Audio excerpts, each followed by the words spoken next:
ઉદાહરણ નંબર 8 એક ઝાડ પરથી મરેલી કેરીઓનું વજન આપેલું છે ગ્રામમાં છે. આ પરથી આપણે ન્યૂનતમ વજન પર એક આપેલું છે 410.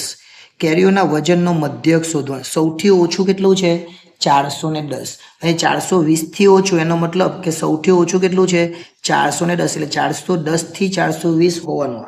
એટલે આપણે તો વર્ગ બનાવવું પડે અને આવૃત્તિ બનાવવું પડે. આ આવૃત્તિ નથી આપેલી, સંચય આવૃત્તિ આપેલી કહેવાય CF. એટલે આપણે પહેલા લખવાનું વર્ગ અને બાજુમાં લખવાનું આવૃત્તિ. આવૃત્તિને કહેવાય F અને આ વર્ગ આપણે બનાવવાનો છે. તો સૌથી ઓછું કેટલું કીધું છે 410. તો પહેલા આપણે લખવાનું 410 થી 420. બીજું 420 છે અને પછી 30 છે એટલે 420 થી લઈને 430. જો હવે તો ક્રમમાં જવા જ દેવાનું, 10-10 નો ગેપ છે જ. પહેલું આપણે 410 થી લખવાનું છે. 430 થી લઈને 440, 10-10 નો જ ગેપ છે.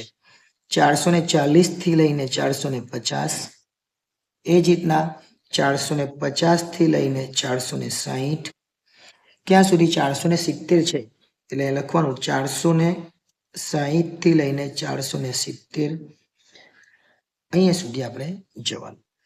ચલો પહેલામાં તો 14 છે જ.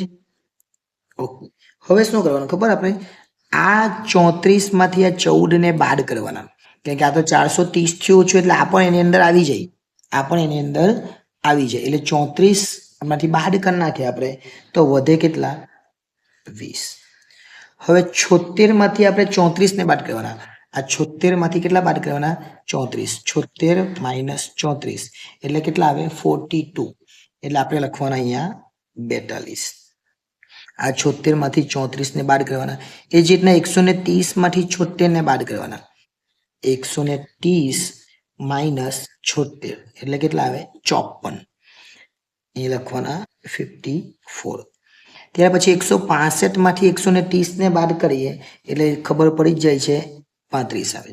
અને 180 માંથી 165 ને બાદ કરે એટલે કેટલા આવે 15. હવે આ દરેકનો સરવાળો એ છેલ્લી સંખ્યા થઈ જવી જોઈએ. એટલે કેટલી 180. આપણે ચેક કરી લઈએ થાય કે નહીં. જો પહેલી 14 છે, પછી 20 છે, પછી 42 છે, પછી 54 છે, પછી 35 છે અને પછી 15 છે. થઈ ગયું, એનો મતલબ કે આપણે સાચું કર્યું છે. હવે કંઈ જ કરવાનું નહીં, પહેલા x શોધી કરવાનો, જે આગળના દાખલામાં પણ આપણે જોયો હતો. ચલો x કેવી રીતના શોધવાનો. x એટલે કે મધ્ય કિંમત. મધ્ય કિંમત એટલે બે વચ્ચેની કિંમત. કેવી રીતના શોધવાના, તો બંનેનો સરવાળો 410 વત્તા 420 ભાગ્યા 2 એટલે કેટલા આવે 415 આવે. કેટલા આવે 415. દરેકમાં શોધવાનું નહીં, પણ બેમાં હું તમને શોધીને બતાવી દઉં. 420 વત્તા 430, 420 વત્તા 430 ભાગ્યા 2 એટલે કેટલા 425 આવે. હવે આ દરેક સંખ્યા વચ્ચે કેટલી વર્ગ લંબાઈ એટલે કે કેટલો ગેપ છે, તો 10 નો ગેપ છે. તો આની વચ્ચે પણ આપણે 10 નો જ ગેપ રાખવાનો, પણ આ ગેપ વધઘટ નહીં થવી જોઈએ, ખાસ જોઈ લેવાની. અહીંયા નથી, 425 છે એટલે 10 ઉમેર તો 435, 10 ઉમેર તો 445, 10 ઉમેર તો 455 અને 10 ઉમેર તો 465. હવે બે રીતે દાખલો થાય, બંને રીતે આપણે દાખલો કરવાનો છે. હું પહેલા તમને એક સરળ રીત બતાવી દઉં. એ સરળ રીત એટલે fx વાળી. આ બંનેનો ગુણાકાર કરી દેવાનો, એ સૌથી સરળ રીત. 415 છે, એ ટેક્સ્ટ બુકમાં નથી એટલે ખાસ ધ્યાન આપજો. 415 ગુણ્યા 14 એટલે કેટલા થાય 5810. 5810. 425 ગુણ્યા 20, 425 ગુણ્યા 20 એ કેટલા થાય તો 8500, 8500. ત્યાર પછી 435 ગુણ્યા 42 એ કેટલા થાય 18270. ત્યાર પછી 445 ગુણ્યા 54, 445 ગુણ્યા 54 એ થાય 240 30, 240 અને પછી 30. 455 ગુણ્યા 35 કરવાના, એ કેટલા થાય 15925 અને છેલ્લે 465 ગુણ્યા 15 કરવાના, એ કેટલા થાય 6975. આ બધાનો સરવાળો કરી દેવાનો. સરવાળો આપણે કરીએ કેટલો થાય એ જોઈ લે. પહેલા છે 5810, ઓકે.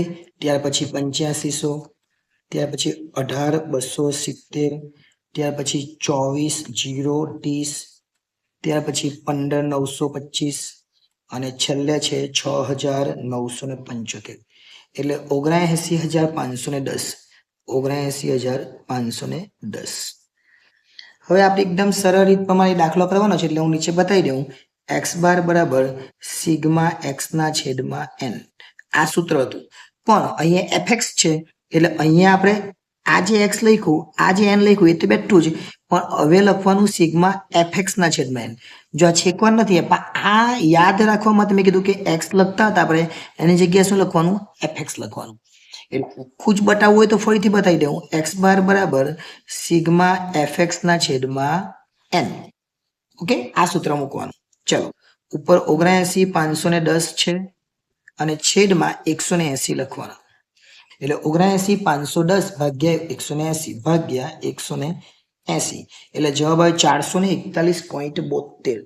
કેટલો જવાબ આવે? 441.72. ટેક્સ્ટબુકમાં ચેક કરી લેજો, રીત બીજી છે પણ જવાબ સાચો હશે. હવે ટેક્સ્ટબુકની રીતે પણ તમને બતાવી દઉં ને, કે એ પણ તમને આવડવી જોઈએ. તો ટેક્સ્ટબુક જ્યારે આવે ત્યારે આ જે લાઈન છે એ બનાવવાની નથી, એફએક્સ વાળું આપણે બનાવવાનું નથી, આપણે ડાયરેક્ટ બનાવવાનું છે ડી. ડી બરાબર એક્સ માઇનસ એ છેદમાં સી. કોઈ પણ એક સંખ્યા જે વચ્ચે આવતી હોય એને ધારી દેવાનું એ. અહીંયા વચ્ચે નથી આવતું, પણ અહીંયા આપણે એ ધારી દઈએ, કે 6 જ આંકડા છે ને, 7 હોય તો વચ્ચે આવે, 6 માં તો વચ્ચે નહીં, પણ જે વચ્ચે આવે એને 0 આપી દેવાનો. ઉપર -1, નીચે -2, 1, 2 અને 3. કંઈ જ વિચાર્યા વગર આવું કરી નાખવાનું. કોઈ પણ વસ્તુ વિચારવાની જરૂર નથી. એ ક્યારે વિચારવાનું એ હું તમને કહેવા, અત્યારે વિચારવાનું નથી. આ વર્ગ લંબાઈ અલગ અલગ હોય ને ત્યારે વિચારવાનું, અત્યારે વિચારવાની જરૂર નથી. હવે કરવાનું એફડી. એફડી એટલે એફ અને ડી નો ગુણાકાર. 14 દુ 28 પરંતુ માઇનસ, 20 એકુ 20 પરંતુ માઇનસ, 42 ગુણ્યા 0 એટલે 0, 54 ગુણ્યા 1 એટલે 54 થાય, 35 ગુણ્યા 2 એટલે 70 થાય અને 15 ગુણ્યા 3 એટલે 45 થાય. વત્તા વત્તાનો સરવાળો કરવાનો. 54, 70, 45. 54, 70 અને 45 એટલે થાય 169. કેટલા થાય? 169. પણ ઉપરના જે ઓછા છે 20 ને 28 એટલે -48 પણ છે. એટલે 169 માઇનસ 48 કરીએ આપણે એટલે આવે 121. કેટલા આવે? 121. એટલે ખરેખર તો 121 આવે છે. આ તો પહેલી રીત કરેલું એમાં છે, અત્યારે નથી. 121 આવી ગયા. હવે રીતનું સૂત્ર છે આપણું એક્સ બાર બરાબર એ વત્તા સિગ્મા એફડી ના છેદમાં એન ગુણ્યા સી. આ આપણું સૂત્ર છે. એ કેટલો ધાર્યો? 435. એફડી કેટલો આવ્યો? 121. એન કેટલો છે? 180. હવે ખાસ અગત્યનું સી કેટલો કહેવાય? સી કેટલો કહેવાય? તો આ બધા વચ્ચેનો ગેપ. જો 420 થી 10 બંને વચ્ચેનો જે ગેપ જોઈએ, 460 થી 70 બધા વચ્ચે 10 નો ગેપ છે, એટલે 10 લખી દેવાના. 435 પછી શું છે? વત્તા. હવે 121 ગુણ્યા 10 એટલે 1210 થઈ, પાછા ખાલી 0 મૂકી દેવાનો, છેદમાં 180. હવે 435 તો લખવાના જ, પણ 1210 ભાગ્યા 180 કરવાના.